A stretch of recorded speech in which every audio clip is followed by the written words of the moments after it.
Bueno, y así concluye esta conferencia de prensa del presidente Andrés Manuel López Obrador. Eh, una conferencia verdaderamente interesante, muy, muy fuerte, en la que el presidente, pues, híjole, da muchísimos datos extremadamente duros. Se los voy a enumerar antes de cualquier cosa. Mire, el presidente López Obrador pues habla sobre precisamente el fraude electoral y las muy nefastas declaraciones recientes de Ciro Murayama.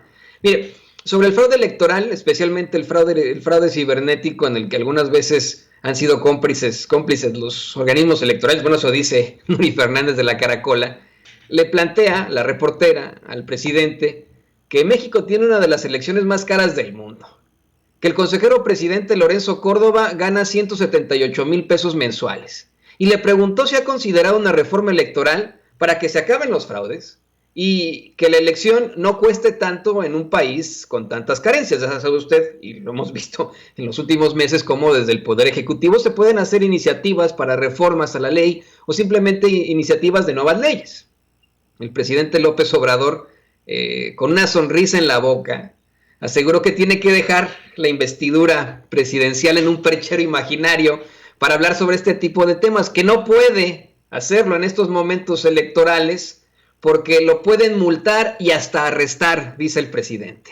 Comentó que sí van a tener que seguir hablando de la democracia, que sobre eso pues no se pueden callar, que tiene que haber democracia en el país, que se tiene que acabar con los fraudes electorales, que es una vergüenza lo que hemos visto en materia de democracia, que México es el país con más fraudes electorales de la historia y se tienen que terminar estas prácticas fraudulentas. A continuación, reveló que tanto Arturo Sarucán, por cierto, este diplomático, que pues vamos, de la era priista, y a quien exhibe por sus palancas, ¿no? Por quién era su papá y etcétera. Dice que tanto Sarucán como el cuñado de Felipe Calderón, Hildebrando Zavala Gómez del Campo, contrataron una empresa para el manejo del cómputo en las elecciones, imagínense.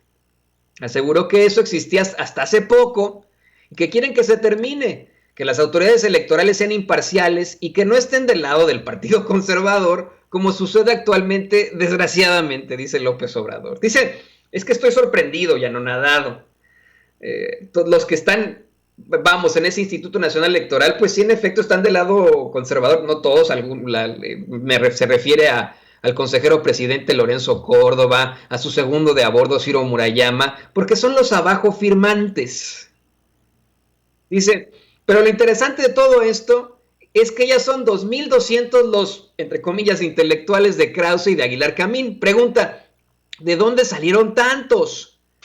Dijo que todo ese grupo, en vez de contribuir contra la corrupción, en vez de de desterrar este mal de México, se aferran a defender a ese régimen tan corrupto, que no solo no se pronuncian en contra de la corrupción, sino que tampoco defienden a la gente humilde, a la gente pobre, que es una élite completamente separada del pueblo. Y por eso es que están perdiendo. En unos momentos más vamos a hablar de cifras. Aguánteme tantito. Es que le digo, fueron varias declaraciones una tras otra en una respuesta que le da a Nuri Fernández de la Caracola. El presidente López Obrador, incluso, en esta respuesta, se burla del tipo este que solía ser de izquierda y que ahora está pues muy del lado de la derecha y que es sobrecitado por por el Universal, Roger Bartra. Dice que Roger Bartra, se burlando, si se le llama al presidente López Obrador retropopulista, asegurando que, bueno, pues ese es un término muy parecido al del Mesías tropical de Krause. Dice el presidente, a ver, si apoyar a los pobres es retropopulista, pues que me apunten en la lista. Así de sencillo. Y finalmente hizo un llamado a buscar que el INE respete la voluntad del pueblo. Pero no se quedó ahí. No se quedó ahí.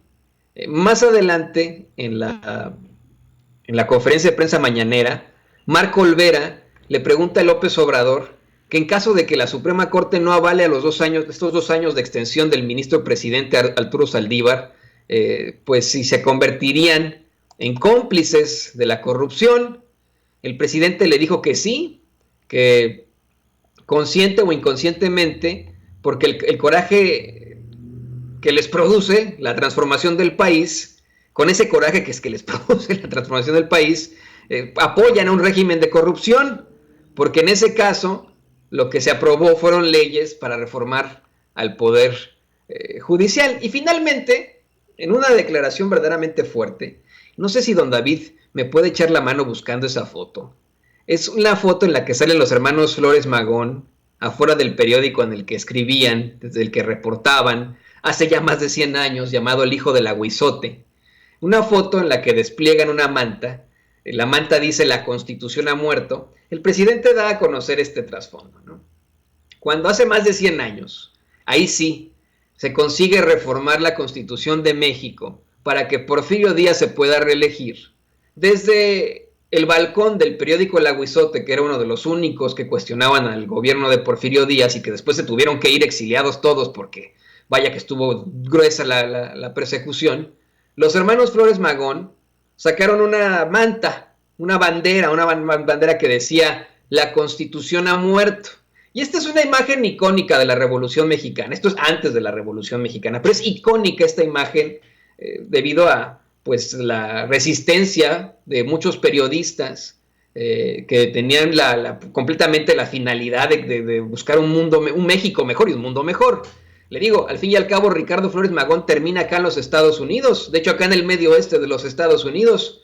Desde ahí empieza a manejar, desde San Luis, Missouri, comienza a manejar un periódico, pero pues después es perseguido acá, lo meten en la cárcel, muere en la cárcel, ¿no? De una forma extraña.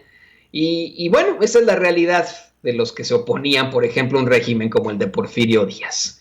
Esta foto que le está poniendo don David es icónica, es histórica, es verdaderamente dura en cuanto a nuestra historia y considero que pues en todo caso la pueden usar aquellos con causas justas, con una mentalidad de progreso, de democracia incluso, de causas justas, de justicia social, si me lo permite. Pero todo lo contrario, el que la utiliza este fin de semana, adivine quién es Enrique Krause. El presidente López Obrador también se burla, dice, oigan, están muy enojados los conservadores, esto es desproporcionado. Ante la extensión del mandato por 2 años nada más, de Arturo Saldívar al frente de la Suprema Corte de Justicia de la Nación, esto es lo que tuitea Krause, esta foto. Y vamos, no me atrevo a decir que es tan cínico como Alito Moreno, pero casi. Es el cinismo en un tuit. Es verdaderamente desafortunado. Y el presidente, pues, califica de absoluta y completamente desproporcionado esto que publica Enrique Krause. Le digo, pudo haber sido cualquier otro. E incluso, mire, pudo haber sido otro tipo de expresión. Pero en estas se las gastan este tipo de empresarios. Y bueno, mire, le voy a pedir a donde déjame ver si nos deja hacer es que sabe que estamos con unas situaciones aquí muy desafortunadas tecnológicas. Quiero ver si nos va a dar chance esta transmisión de poder, si no se la puedo compartir por acá. Quiero ver si podemos revisar unos números antes de que nos vayamos a una pausa, porque verdaderamente es importante que podamos manejar este tipo de cosas. Déjenme ver si lo podemos desplegar desde aquí. Todavía no me corte, don David, para que podamos hacerlo desde aquí. Vamos a ver si me deja ponerlo acá para que se lo pueda yo presentar. Quiero hablar de números. Quiero hablarle de cómo es que a pesar de estos intentos muy desafortunados de la ultraderecha mexicana, están en la calle de la amargura. Pero déjenme ver si le puedo encontrar bien la nota. La nota incluso no es de un periódico afín a las causas conservadoras. Así que se lo estamos buscando aquí para que no se nos vaya por ahí. Vamos a ver si nos lo despliega como debe de ser. Ahí está apareciendo en unos momentos más. Le pido un poquitito de paciencia porque es importantísimo que podamos platicar de esto con usted antes de que nos vayamos al corte. Es más, se lo estoy buscando acá simple y sencillamente desde nuestros teléfonos, que esos reaccionan mucho más rápido y más fácil que nuestras computadoras, ¿sabes cómo es Microsoft? Pero mire, aquí ya me está abriendo la nota, aquí está, mire. Ahora sí, grábenos